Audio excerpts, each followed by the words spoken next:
मैं जिस बिरादरी से आता हूं, उस बिरादरी की एक पहचान बन गई है कि चुनाव के पहले जो बातें करते हैं, चुनाव के बाद भुला देते हैं। लेकिन मैं उस बिरादरी में अपवाद हूं और इसलिए मैं आपको याद कराता हूं कि मैंने कहा था कि मेरे तीसरे टर्म में देश तीसरे नंबर की इकोनॉमी बनेगा।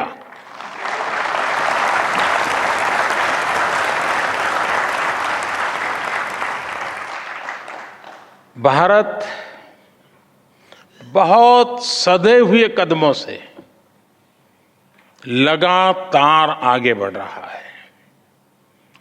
साथियों, जब 2014 में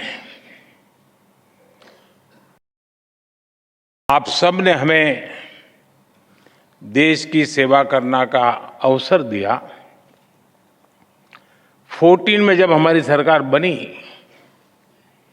तो सबसे बड़ा प्रश्न यही था कि इकोनॉमी को वापस पटरी पर कैसे लाएं। 2014 के पहले की फ्रेजाइल 5 वाली स्थिति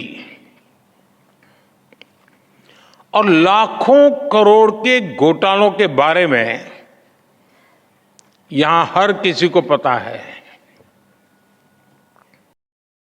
हमारी इकोनॉमी की क्या स्थिति थी, इसकी बारीकियां सरकार ने व्हाइट पेपर जारी करके देश के सामने रखी है। मैं उसके विस्तार में नहीं जाऊंगा, लेकिन मैं आपसे अपेक्षा करता हूं कि आप जैसे लोग, आप जैसे संगठन उस पर जरूर अध्ययन करें, आपके यहां डिबेट करें कि हम कहां खड़े थे और कैसी बीमारियों के शिकार हो गए थे।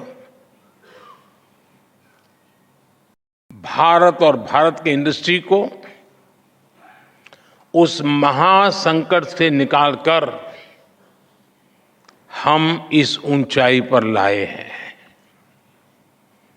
अभी कुछ दिन पहले ही बजट आया है और मैं देख रहा था, एक अच्छा डॉक्यूमेंट आपका बना है, मैं अभी देख रहा था, मैं जरूर अध्ययन करूंगा उसका। और जब बजट अभी आया है, आप भी बजट की चर्चाओं में अभी भी व्यस्त हैं, तब बजट से जुड़े ही कुछ फैक्ट्स मैं आज आपके सामने रखना चाहूंगा। फ्रेंड, 2013-14 में जब पिछली सरकार का आखिरी बजट आया था, डॉक्टर मनमोहन सिंह जी के सरकार का लास्ट बजट, वो 16 लाख करोड़ रुपए का था, 16 लाख करोड़।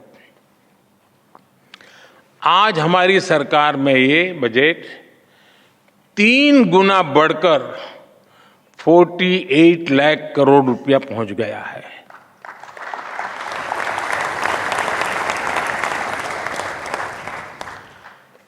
कैपिटल एक्सपेंडिचर, जिसे रिसोर्स इन्वेस्टमेंट का सबसे बड़ा प्रोडक्टिव माध्यम कहा जाता है, और उसका आंकड़ा बहुत ही इंटरेस्टिंग है।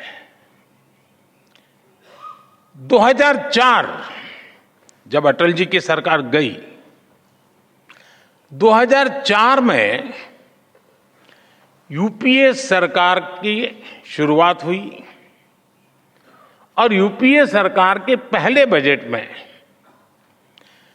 कैपिटल एक्सपेंडिचर करीब 90,000 करोड़ रुपए था, 90,000 करोड़ रुपीस।